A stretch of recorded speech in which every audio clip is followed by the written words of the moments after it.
धेरैलाई लाग्न सक्छ कि म जति गर्दा पनि आफ्नो काममा सफलता प्राप्त गर्न सकिरहेको छैन। दर्शकवृन्द, विश्वमा झन्डै 8 अर्ब मानिसहरू बसोबास गर्छन्, तर उनमा जम्मा 1% मानिस मात्र सफल भएको पाइन्छ। तपाई जस्तै 49% मानिसलाई पनि आफू किन सफल हुन सकिन भन्ने लागेको हुन सक्छ। जुन कुरा थाहा पाउन पहिला हामीले संसारमा भएका मानिसहरूका प्रकारका बारेमा थाहा पाउन जरुरी छ। कस्ता प्रकारका मानिसहरू छन् त यो संसारमा? आउनुहोस् पहिला म तपाईलाई त्यस बारेमा जानकारी दिन्छु। दर्शकवृन्द, संसारमा रहेका विभिन्न प्रकारका मानिसका बारेमा मैले व्याख्या गर्दा त्यसलाई तपाईले आफ्नो कपीमा सँगसँगै नोट गर्दा अझ उत्तम हुनेछ, जसले गर्दा तपाईलाई आफू कस्तो प्रकारको मानिस हुँ र कुन कुरामा सुधार गर्नुपर्छ भन्ने कुराको स्पष्ट जानकारी हुनेछ। संसारमा भएका विभिन्न प्रकारका मानिस मध्ये पहिलो प्रकारका मानिसहरू रहेका छन् न्यून फोकस र न्यून ऊर्जा भएका मानिस।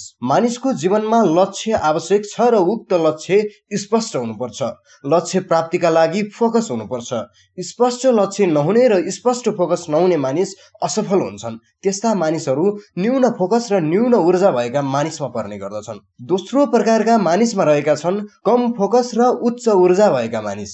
धेरै मानिसहरू यस श्रेणीमा पर्छन्। उनीहरू लक्ष्यमा स्पष्ट हुँदैनन् तर मेहनत धेरै गर्छन्।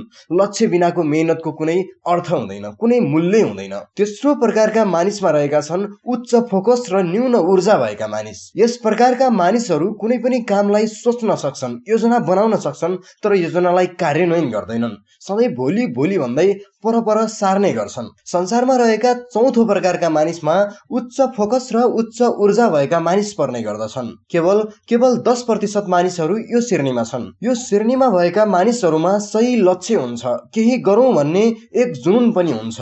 यस्तो मानिसहरू निरन्तर काममा सक्रिय हुन्छन्। यिनीहरू सफलहरूको लिस्टमा दर्जा हुन लायक हुन्छन्। यदि तपाईँ सफल हुन चाहनुहुन्छ भने पहिले तपाईँ कुन श्रेणीमा पर्नुहुन्छ पहिचान गर्नुहोस् र त्यसपछि आफूलाई चौथो श्रेणीमा राख्ने प्रयास गर्नुहोस्। अब हेरौँ मानिसलाई सफल हुन नदिने 5 कारणहरू के हुन्। दर्शकवृन्द, मानिसलाई असफल बनाउने 5 कारण मध्ये पहिलो कारण रहेको छ आफ्नो पहिलो असफलताबाट निरुत्साहित हुनु। यहाँ धेरै व्यक्तिहरू छन् जसले आफ्नो पहिलो असफलताबाट निराश हुन्छन्, फेरि प्रयास गर्दैनन्। त्यो काममा फेरि असफल हुन्छु कि भन्ने डर मनमा सधैँ साँचिरहन्छन्। अंग्रेजीमा असफल हुनुलाई फेल भनिन्छ। फेल अर्थात् फर्स्ट एटेम्प्ट इन लर्निङ, सिक्दै गर्दाको पहिलो प्रयास भनिन्छ। तर मान्छेहरू पहिलो पटक फेल हुँदैमा यति अधैर्य स्वभाव देखाउँछन् जसले गर्दा उनीहरू फेरि प्रयासै गर्दैनन्। आउनुहोस् दर्शकवृन्द, म तपाईलाई कुनै समयका लोकप्रिय दार्शनिक सुक्रातको एउटा कथाबाट तपाईलाई यस विषयमा अझ स्पष्ट पार्ने कोसिस गर्छु। दार्शनिक सुक्रातको घरमा बिहानदेखि साँझसम्म सत्संगतका लागि ताती लागिरहन्थ्यो। सुक्रातकी पत्नी कर्कश स्वभावकी थिइन्। उनी बेकारका मानिसले आफ्नो घरमा अड्डा जमाएका छन् भन्ने सोच्थिन्। बेला बेलामा सुक्रातसँग रुखो व्यवहार गर्थिन्। यस कुराले सुक्रातलाई दुःख लाग्थ्यो। एक दिन सुक्रात मानिसहरूको माझमा बसेर कुरा गरिरहेका थिए। त्यसै बेला उनकी पत्नीले छतबाट उनीहरूमाथि फोहोर पानी फ्याँकिदिइन्। यतिले मात्र नपुगेर उनीहरूलाई नालायक भनेर गाली पनि गरिन्। उपस्थितहरूलाई आफ्नो अपमान भएको अनुभव भयो। सुक्रातलाई पनि पत्नीको यो व्यवहार नराम्रो लाग्यो। तर उनले उपस्थितहरूलाई अत्यन्तै धैर्यसँग भने, तपाईहरू सबैले सुन्नुभएकै होला, जुन गर्जिन्छ त्यो बर्सिन्न। तर आज मेरी पत्नीले गर्जिने र बर्सिने सँगसँगै गरेर उपरोक्त भनाइलाई झुटो बनाइदिइन्। सुक्रातको विनोदले भरिएका यी शब्द सुन्ने बित्तिकै तमाम मानिसको क्रोध शान्त भयो। उनी पुनः सत्संगतमा लिप्त भए। सुक्रातको धैर्य देखेर उनकी पत्नी चकित भइन्। त्यसै दिनदेखि उनले आफ्नो स्वभाव बदलिन् र आउने मानिसहरूको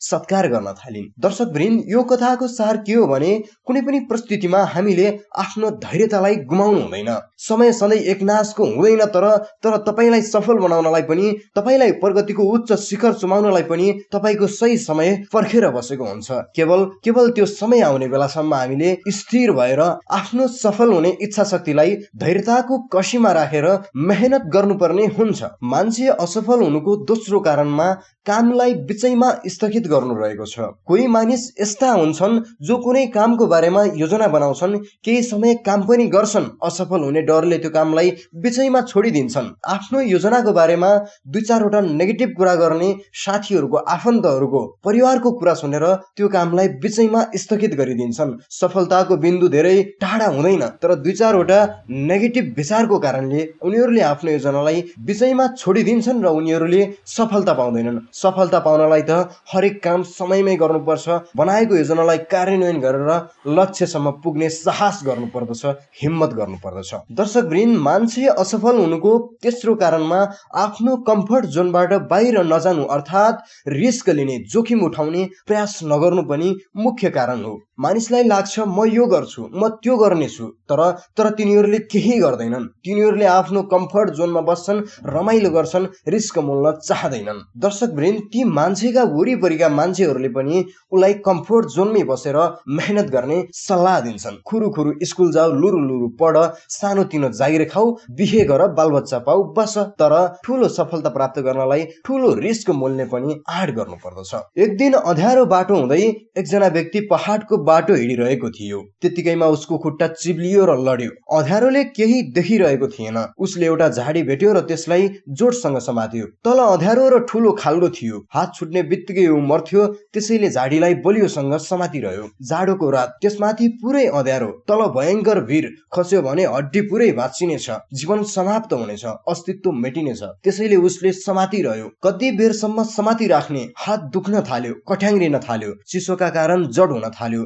बिहान हुन कठिन छ भन्ने उसलाई लाग्यो। उसका लागि मर्ने पक्का जस्तै थियो। तैपनि एकपटक मर्नु नै छ भने एकपटक कोसिस गरौँ भन्ने उसले सोच्यो। कसै गरी बिहानसम्म बिताउन पाए सायद कोही यही बाटोबाट आउन सक्छ। बिहान भएपछि कमसेकम मलाई पनि म कस्तो अवस्थामा छु, कहाँ छु र कसरी अल्झिएको छु भनेर थाहा हुनेछ। यस अँध्यारोमा त मैले केही पनि देखिरहेको छैन। उसले धेरै बेरसम्म गुहार माग्यो, करायो, चिच्यायो, तर कसले सुन्ने? उसको आवाज पहाडमा ठोकिन्थ्यो र फर्किन्थ्यो। त्यहाँ कोही पनि थिएन जसले उसको आवाज सुन्न सकोस्। पहाडमा हामी सबैको आवाज त्यसरी नै फर्किन्छ। सुन्ने व्यक्ति कोही छैन। चारैतिर अँध्यारो छ, भिरमा अड्किएको छ, समातेको छ, मर्न मन छैन। आधा रात हुँदै गर्दा उसका लागि समात्न असम्भव हुन थाल्यो। हात जड बन्यो र चिप्लिन थाल्यो। जति जोडले तागत लगाएको थियो त्यति नै छिटो सकियो पनि। अब मर्नु बाहेक कुनै विकल्प छैन भन्ने उसले सोच्यो। ऊ आत्तियो। अब ऊ राम, कृष्ण, बुद्ध आदि जसलाई उसले मान्थ्यो उनैको जप गर्न थाल्यो मनमनै।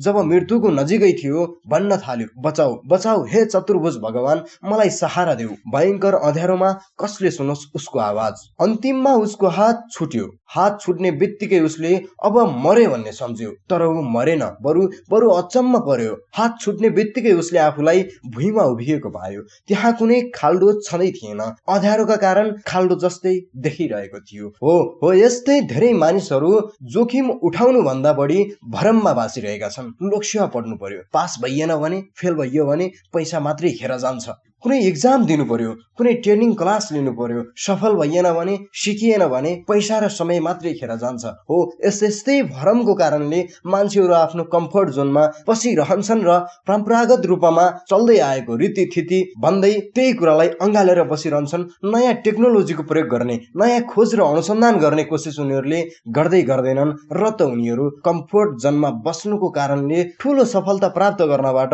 पछि हट्ने गर्छन्। दर्शकवृन्द, मान्छे असफल हुने चौथो कारणमा अर्को कारण रहेको छ जसको कुनै लक्ष्य हुँदैन। लक्ष्य नभएको मानिस पनि जीवनमा कहिल्यै सफल हुन सक्दैन। धेरै मानिसहरूको जीवनको लक्ष्य नै हुँदैन। उनीहरूले जीवनमा ध्यान केन्द्रित गर्न कुनै पनि कुरा फेला पारेका हुँदैनन्। त्यस्ता मानिसहरू कुनै दिशा बिना आकाशतिर उड्ने चराहरू जस्तै हुन्छन्। यस्ता दिशाहीन मानिस जीवनमा कहिल्यै सफल हुँदैनन्। जब लक्ष्य नै हुँदैन त मान्छेलाई कुन कुराको प्राप्ति गर्नुपर्ने हुन्छ र? दर्शकवृन्द, मान्छे असफल हुनुको पाँचौं कारणमा रहेको छ अरूको असफलताको आलोचना गर्ने र आफू प्रयासै नगर्ने। धेरै मानिसहरू अरूको असफलता देखेर खिल्ली उडाउँछन्। उनीहरू असफल व्यक्तिलाई प्रोत्साहन दिन छोडेर आलोचना गर्छन् र आफू कुनै पनि कुरामा सफलता प्राप्त गर्नको लागि प्रयासै गर्दैनन्। तर उनीहरू आफैले त्यति गर्ने प्रयास पनि गरेको हुँदैनन्। त्यस्ता मानिसहरू अरूको आलोचना गर्दै आफ्नो जीवन बिताउँछन्। तसर्थ लक्ष्य बनाऊ, लक्ष्य प्राप्तिका लागि कडा परिश्रम गरौँ, कुनै पनि काम गर्दा रिस्क मोल्ने आँट गरौँ, एउटा असफलताबाट निराश नहौँ,